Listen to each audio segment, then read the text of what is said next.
बिस्मिल्लाहिर्रहमानिर्रहीम अस्सलाम वालेकुम। Welcome to my YouTube channel visa culture and vlogs. Visa culture and vlog साथ मैं हूं आपका दोस्त ज़िशान सदीक। अगर अभी तक आपने हमारा यूट्यूब चैनल सब्सक्राइब नहीं किया तो आपसे रिक्वेस्ट है हमारा यूट्यूब चैनल सब्सक्राइब कर लें और साथ में बेल आइकन लाजमी प्रेस कीजिएगा ताकि आने वाला जो भी व्लॉग हो, वीज़ा इन्फॉर्मेशन हो, वो आपके पास टाइम बाय टाइम पहुंच सकें। आज के इस व्लॉग में हम बात करेंगे स्पेन वीज़ा अपॉइंटमेंट के बारे में और स्पेन का ओवरऑल वीज़ा प्रोसेसिंग टाइम कितना है, और देन वीडियो के लास्ट में आपको बताएंगे कि वीज़ा रिफ्यूजल होने की चंद अहम वजूहत क्या होती हैं।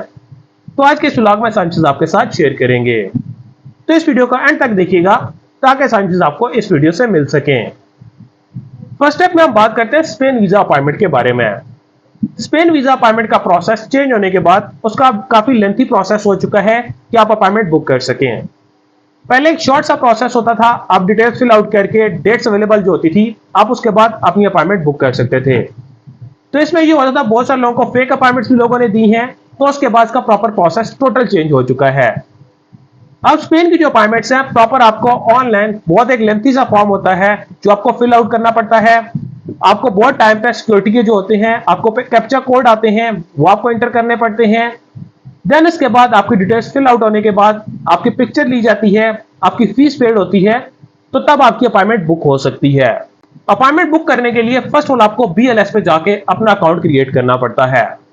अकाउंट क्रिएट होने के बाद प्रॉपर आपका जो अपॉइंटमेंट के लिए है आपकी कैटेगरी सिलेक्ट होती है कि आप किस कैटेगरी का वीजा अप्लाई करना चाह रहे हैं, किस सिटी से आप वीजा अप्लाई करना चाह रहे हैं, और देन उसके बाद आपकी एक पिक्चर अपलोड होती है।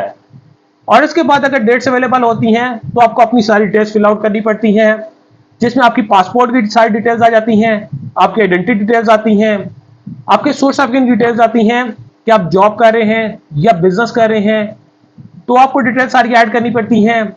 देन आपकी होटल डिटेल्स आती हैं कि आपकी वहां पर जो अकोमोडेशन हैं वो आपकी डिटेल्स ऐड होती हैं, आपकी ड्यूरेशन ऑफ स्टे की डिटेल्स ऐड होती हैं, आपकी जो एक्सपेक्टेड ट्रैवल अपडेट्स होती हैं वो भी आपकी ट्रैवल अपडेट्स प्रॉपर उसमें ऐड होती हैं।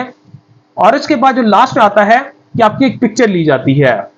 एक पिक्चर होती है, जैसे आपकी पिक्चर एक्सेप्ट होती है उसके बाद आपको फीस पेड करनी पड़ती है। तो ये थोड़ा सा लॉन्ग प्रोसेस होता है और इसके बाद आपकी अपॉइंटमेंट बुक हो जाती है। ओवरऑल अगर आप खुद भी बुक करना चाह रहे होते हैं आप खुद भी अपॉइंटमेंट बुक कर सकते हैं। अगर अपॉइंटमेंट की सर्विस आप हमसे भी लेना चाह रहे हैं आप ऑफिस विजिट करके अपॉइंटमेंट की सर्विस हमसे अवेल कर सकते हैं, अदरवाइज व्हाट्सएप पर भी कांटेक्ट करके अपॉइंटमेंट की सर्विस हमसे अवेल कर सकते हैं। तो फर्स्ट स्टेप में आपको अपॉइंटमेंट बुक करनी पड़ती है। अपॉइंटमेंट बुक होने के बाद अब हम बात करते हैं ओवरऑल वीजा प्रोसेसिंग टाइम के बारे में कि जब आप स्पेन का वीजा अप्लाई करते हैं तो ओवरऑल वीजा प्रोसेसिंग टाइम क्या आ रहा है। अगर बात की जाए फ्रेश पासपोर्ट पर कि आपने फर्स्ट टाइम स्पेन का वीजा अप्लाई किया है या शेंगन का वीजा अप्लाई किया है, तो उस पर प्रोसेसिंग टाइम कितना आता है, आपको कितने टाइम के बाद डिसीजन होते हैं। अगर आपने फर्स्ट टाइम स्पेन का वीजा अप्लाई किया हुआ है, ओवरऑल जो वीजा के डिसीजन हैं 60 डेज से लेकर 90 डेज तक आपके वीजा के डिसीजन होते हैं। सम टाइम ऐसा होता है कि इससे भी ज्यादा टाइम लग सकता है। ओवरऑल 60 डेज से लेकर 90 डेज के अंदर आपके वीजा के डिसीजन हो जाते हैं। और उसके मुकाबले में अगर देखा जाए रिपीट केसेस का कि आपका पहले स्पेन का वीजा लगा हुआ है या आपका रिपीट केस है, तो 30 डेज से लेकर 60 डेज तक आपके वीजा के एक्सचेंज होके आपको पासपोर्ट वापस मिल जाता है। तो प्रोसेसिंग टाइम थोड़ा सा ज्यादा है, अपॉइंटमेंट आपको मुश्किल से मिलती है, लेकिन ओवरऑल वीजा रेशियो बहुत अच्छी आ रही है कि आप स्पेन का वीजा अप्लाई कर सकते हैं। और अब हम बात करते हैं वीजा रिफ्यूजल होने की चंद अहम वजूहत कि आपका वीजा रिफ्यूज क्यों होता है। इससे फर्स्ट ऑफ ऑल आपकी जो वीजा रिफ्यूज होने की वजह होती है, बहुत सारे लोग इस तरह करते हैं, अपने सोर्स ऑफ इनकम जो होते हैं अपना बिजनेस नया शो करवाते हैं, अपने टैक्स रिटर्न जो होते हैं वो नील के टैक्स रिटर्न शो करवा के वो साथ में अपने फ्रेश एनटीएन और फ्रेश टैक्स रिटर्न वो साथ में ऐड करते हैं, जिसकी वजह से आपका वीजा रिफ्यूज होता है। प्रॉपर आपके सोर्स ऑफ इनकम पुराने होने चाहिए। अगर आप जॉब पर्सन है तो सैलरी प्रॉपर आपके अकाउंट में आ रही हो ताकि जो आपकी सैलरी स्लिप्स हैं वो वेरीफाइड हो सके। बहुत सारे ट्रैवल एजेंट ऐसे हैं जो आपसे कुछ पैसे ले लेते हैं, वो जस्ट एक लेटर हेड के ऊपर स्टैंप लगा के वो उस पर लिख देते हैं कि आपको सैलरी कैश मिलती है, तो उस पर आपके वीजा रिफ्यूजल के चांसेस बन जाते हैं। प्रॉपर जो आपकी इनकम है उसके मुताबिक आप अपने टैक्स रिटर्न फाइल करें, और आपका जो बिजनेस है आपका बिजनेस पुराना हो तो तब आपके वीजा के चांसेस ज्यादा होते हैं। सेकंड नंबर पे आता है कि ट्रैवलिंग डेट और प्रोसेसिंग टाइम। ट्रैवलिंग डेट, कम से कम आप ट्रैवल अगर प्लान करना चाह रहे हैं जिस दिन आप डॉक्यूमेंट सबमिट करवाते हैं उससे कम से कम 3 महीने बाद की अपनी ट्रैवलिंग डेट उसमें ऐड करें, प्रॉपर अपने ट्रैवल आइटनरी साथ लगाएं, अपने कंफर्म होटल बुकिंग लगाएं, तो उसकी बेस पर आपके वीजा के चांसेस ज्यादा हो जाते हैं। अगर आप डमी होटल बुकिंग लगाते हैं, प्रोसेसिंग टाइम कम देते हैं, तो उसमें भी आपके वीजा के रिफ्यूजल के चांसेस बन जाते हैं।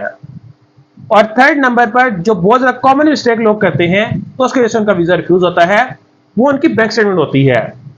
बैंक स्टेटमेंट ये होता है कि जब अपनी वीजा फाइल सबमिट करवा रहे होते हैं उस टाइम उनके अकाउंट में 12 से 15 लाख बैलेंस होता है।